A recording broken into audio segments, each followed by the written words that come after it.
하나님의 말씀 요한복음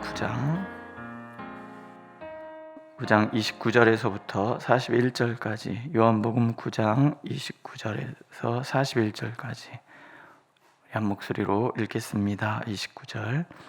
하나님이 모세에게는 말씀하신 줄 우리가 알거니와 이 사람은 어디서 왔는지 알지 못하노라.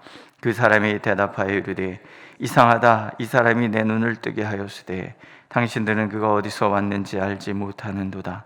하나님이 죄인의 말을 듣지 아니하시고 경건하여 그의 뜻대로 행하는 자의 말을 들으시는 줄을 우리가 아나이다.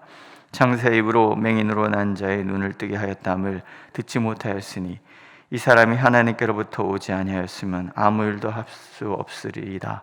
그들이 대답하여 이르되 내가 온전히 죄 가운데서 나서 우리를 가르치느냐 하고 이에 쫓아내어 보내니라. 예수께서 그들이 그 사람을 쫓아냈다는 말을 들으셨더니 그를 만나사 이르시되 내가 인자를 믿느냐? 대답하여 이르되 주여 그가 누구시오니까 내가 믿고자 하나이다. 예수께서 이르시되 내가 그를 보았거니와 지금 너와 말하는 자가 그이니라. 이르되 주여 내가 믿나이다 하고 절하는지라.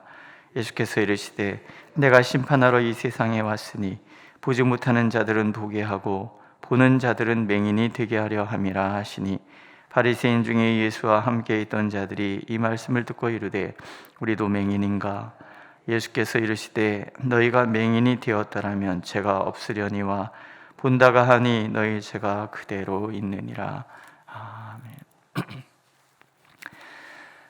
하나님을 만난다는 것, 우리가 예수 그리스도를 만난다는 것은요, 우리의 삶이 송두리째 변하는 것을 말합니다.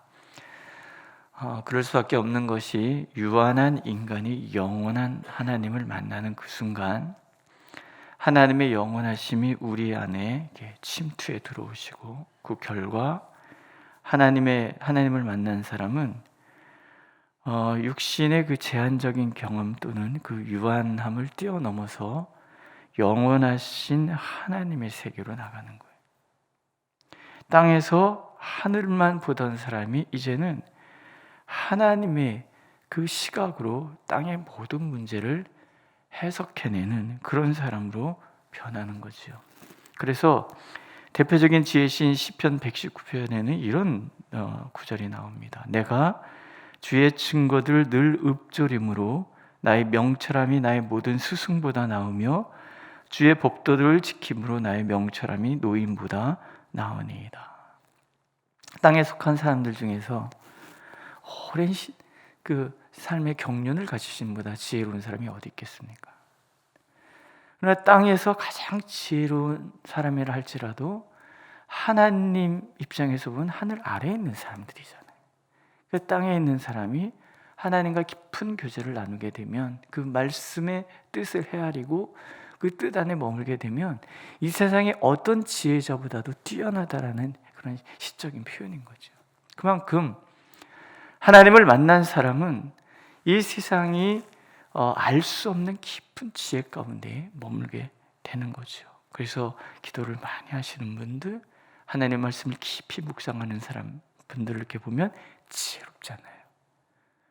오늘도 예수께서는 우리에게 찾아오셔서 우리가 땅에 속한 사람이 아니라 하늘에 속한 사람이란 하나님의 시각으로 모든 것을 볼 수 있는 그런 지혜와 하나님의 그 권능을 가진 사람이라는 것을 우리가 알기를 원하십니다. 오늘 그래서 이 소경 날 때부터 보지 못했던 이 사람과 바리새인이 극명하게 대비가 되잖아요. 우리는 무지하다는 거예요. 그 무지를 인정하는 것이 진정한 지혜에 이르는 길이다라는 것을 오늘 말씀해 주시는 거죠. 지금 바리새인들의 그 논지는 억지예요, 억지. 그렇잖아요? 나면서부터 앞을 못 보던 사람이 지금 앞을 보고 있단 말이에요. 근데 그걸 받아들일 수가 없는 거예요. 그러니까 거짓말했다 지금까지. 그냥 눈 감고 구걸하려고 눈 감고 있었다. 뭐 이렇게 어기는 것부터 시작해서 그냥 억지를 부리는 거예요. 그러니까 바리새인들은 스스로의 모순에도 빠져요. 7장에 보면은 우리가 네가 어디서 왔는지 우리가 안다라고 얘기를 했거든요. 그러나 지금 뭐라 그래요? 이 사람이 어디서 왔는지 알지 못한다. 이게 모순이에요. 스스로 자신들의 주장을 합리화시키려 억지를 쓰다 보니까 논리적인 모순에 빠지는 거예요.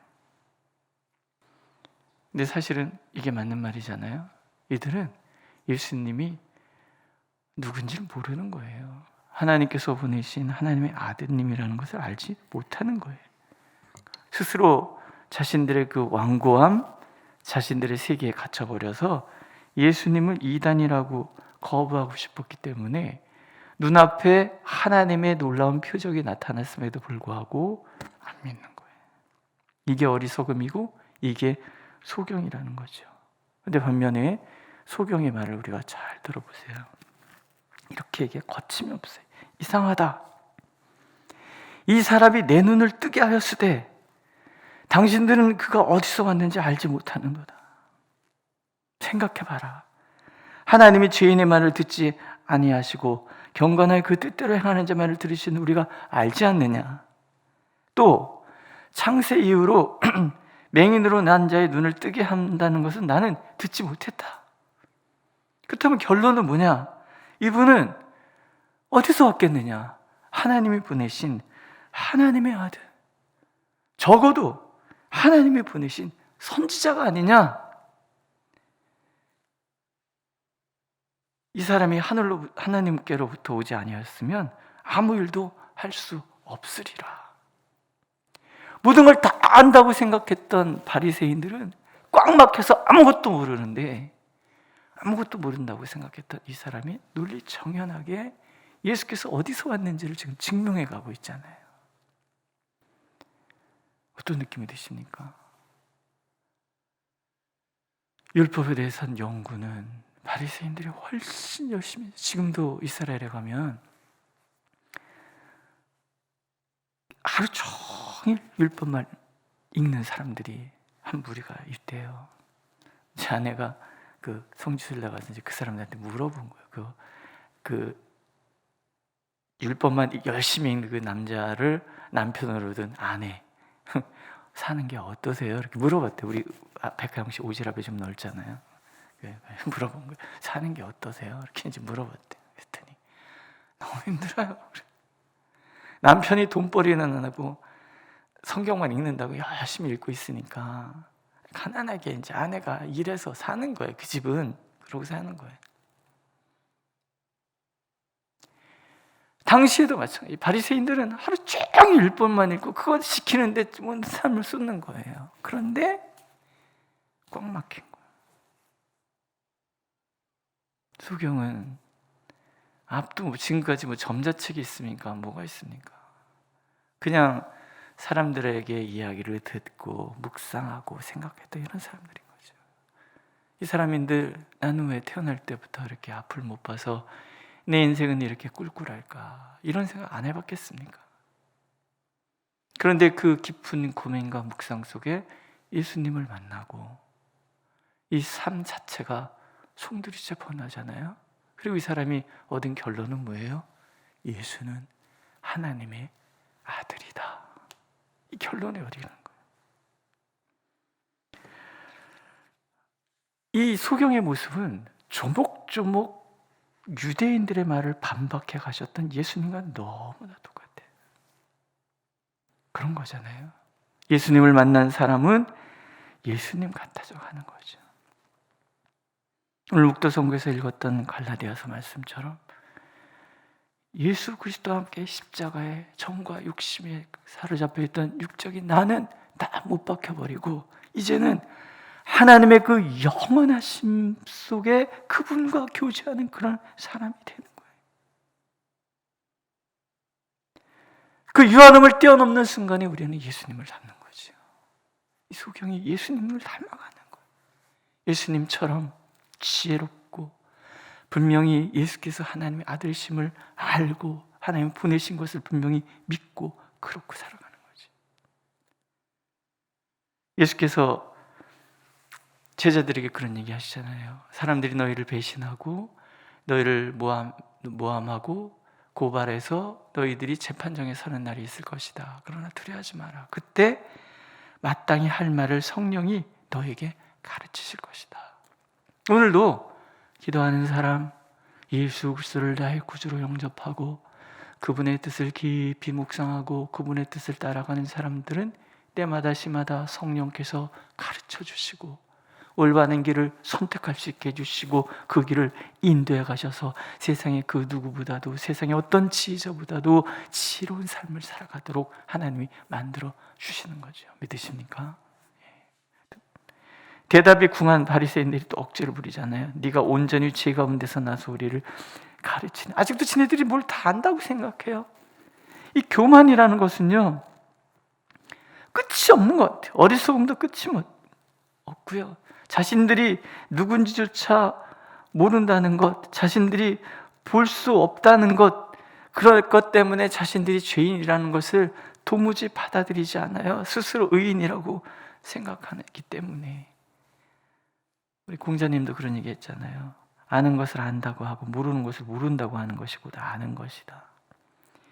이런 말에조차도 부합하지 않은 사람들, 그들이 종교 지도자라고 떡붙이고 있는 그 유대 사회, 완전히 하나님과는 관계없는 몰락한 사회 아니겠습니까? 오늘도 하나님께서 교회에 원하시는 건 그런 거예요. 하나님을 날마다 묵상하고 그분의 뜻을 따라가는 사람들이 진정한 지혜자인 거죠. 자꾸 교회가 세상에 어찌 가치 판단에 의해서 똑똑하다, 지혜롭다, 뭐 어쩌다 이렇게 얘기를 하다가 보면은 우리도 다 소경이 되는 거죠. 정말 교회에서 지혜로운 사람은 기도하는 사람이에요. 정말 교회에서 존귀한 사람은 하나님의 말씀을 깊이 묵상하고 그 말씀대로 살아가기 위해서 애를 쓰는 사람들 아니겠습니까? 오늘도 하나님께서는 세상의 가치 판단에 의해서 교회가 돌아가는 것이 아니라 예수 그리스도 앞에 나는 무지합니다, 나는 어리석습니다 라고 서서 그 하나님의 지혜를 따르는 사람들이 존귀 여김을 받는 곳이 되기를 원하시는 거죠. 또 그러면 예수께서 주신 선물이 있어요. 예수께서 이 사람을 찾아오시죠. 쫓겨났다는 얘기를 들으시고 네가 인자를 믿느냐 이렇게 질문을 해요. 그러니까 이 사람이 누군지 모르잖아요. 예수님이. 주여 그가 누구십니까? 내가 믿고자 합니다. 그는 정말 예수님을 간절히 보고 싶은 거예요. 그랬더니 예수님이 내가 그를 지금 보고 있다, 나다 얘기해 주시잖아요. 그랬더니 소경이 두 가지 행동을 하잖아요. 하나는 주여 내가 믿나이다, 믿음의 고백. 또 하나는 하나님의 아들에게 절을 하는, 경배를 하는 거죠. 여기서 본다는 말이 나오잖아요. 소경은 보고 있는 거예요. 예루살렘의 지혜자들도 보지 못하는 것들을 보고 있는 거예요. 예수님이 그들 앞에 보여졌는데도 불구하고 어떤 사람들은 못 보고 어떤 사람은 봐요. 결국 답은 한 가지잖아요. 믿음. 그 믿음이 우리를 경배하는 사람으로 만드는 거죠. 하나님을 경외하고 하나님을 높여드리는 삶으로 바꾸는 거죠. 오늘도 우리가 진정 하나님께 경배하는 자가 되기 위해서는 예수님을 봐야죠. 만나야죠. 그분과의 깊은 교제 속에서, 그러면 살아계신 하나님께서 우리의 삶을 찾아오셔서 우리의 삶 속에 하나님의 그 영원하심을 드러내 주시는 거죠. 지난 주일에 읽었던 시편 40편 16절이 그렇잖아요. 여호와는 위대하시다 하게 하소서. 그러니까 기도하는 사람, 믿음의 사람은 하나님의 위대하심을 그 기도 속에 담는 거죠. 그 믿음 속에 담는 거죠. 하나님의 위대하심이 담겨져 있는 삶이란 위대한 삶이 되는 거 아니겠습니까? 이 소경이 어떻게 됐을까? 그 다음에 이 얘기가 없잖아요. 근데 이 얘기가 요한복음에 기록되어 있는 것은 이 사람이 그 삶을 통해서 만난 예수 그리스도를 통해서 그 삶이 어떻게 예수님을 드러냈는가 우리가 미루어 짐작할 수 있죠. 예수 만난 사람 가만히 있을 수가 없잖아요. 그렇지 않으십니까? 오늘도 하나님께서는 겸손하기 때문에 지혜로운 사람들을 찾고 계시죠. 예수님 말씀하세요. 예수님이 심판하러 오신 거죠. 보는 자는 더 이상 못 보게 하고 보지 못하는 사람은 보게 한다. 하나님을 안에서 자신의 무죄함을 인정하는 사람은 하나님께서 나타내 주실 것이고, 스스로 교만하여 하나님을 거부하는 자들에게는 영원히 보지 못하도록 만들어 보실 것이죠. 사람들이 서로 얘기합니다. 우리도 맹인인가? 예수께서 말씀하십니다. 본다고 하니 너희 죄가 그대로 있느니라. 오늘도 하나님께서는 우리가 하나님 앞에 서 있기를 원하시죠. 하나님 앞에서 내가 거부할 수 없는 죄인이라는 것을 알고 예수 그리스도 아니면 한순간도 살아갈 수 없다는 것을 알고 고백하는 우리가 되기를 원하십니다. 너희 중에 누구든지 지혜가 부족하거든 모든 사람에게 후히 주시고 꾸짖지 아니하시는 하나님께 구하라 그러면 주시리라 말씀하시잖아요. 신앙은 암종무색이 아니라는 거죠. 우리가 하나님을 구하면 우리의 무지를 보게 하여 주시고 하나님을 볼 수 있는 눈을 주시고 하나님의 손길을 깨달을 수 있는 눈을 우리에게 하나님은 주시겠다고 약속하고 계십니다. 예수님이 여러분에게는 어떤 분이십니까? 이름만 불러도 눈물이 빙그르 도는 그런 분이십니까? 아니면 나하고 별로 상관없이 멀리만 느껴지고 신앙만 강요하는 부담스러운 분이십니까? 오늘도 예수님과의 깊은 교제 속에서 그분의 사랑을 마음껏 누리는 저와 여러분들이 되시기를 하나님은 원하고 계십니다. 기도하겠습니다. 주여, 우리의 눈이 떠져서 주님을 보게 하여 주시고 우리의 귀가 열려서 주님의 음성 듣게 하여 주옵소서. 매 순간 은혜로 함께 하시는 하나님의 그 손길을 느끼게 하여 주시고 그래서 우리의 걸음걸음이 주님과 동행하면서 오는 참으로 위대한 그런 발걸음들이 되도록 주여 우리를 인도하여 주시옵소서. 우리 가운데 질고로 인하여 고통받고 있는 이들의 그 모든 아픔을 담당하시고 우리 가운데 심령의 어둠 속에 있는 이들에게 주님의 밝은 빛을 비춰 주시옵소서. 그래서 주님과 동행하면서 묶인 것은 풀어내고 막힌 것을 열어젖히는 삶이 되도록 하나님 은혜를 베풀어 주시옵소서. 예수님의 이름으로 기도드렸습니다. 아멘. 하늘에 계신 우리 아버지, 아버지의 이름을 거룩하게 하시며 아버지의 나라가 오게 하시며 아버지의 뜻이 하늘에서와 같이 땅에서도 이루어지게 하소서. 오늘 우리에게 일용할 양식을 주시고 우리가 우리에게 잘못한 사람을 용서해 준 것 같이 우리 죄를 용서하여 주시고 우리를 시험에 빠지지 않게 하시고 악에서 구하소서.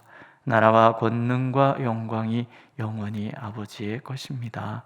아멘.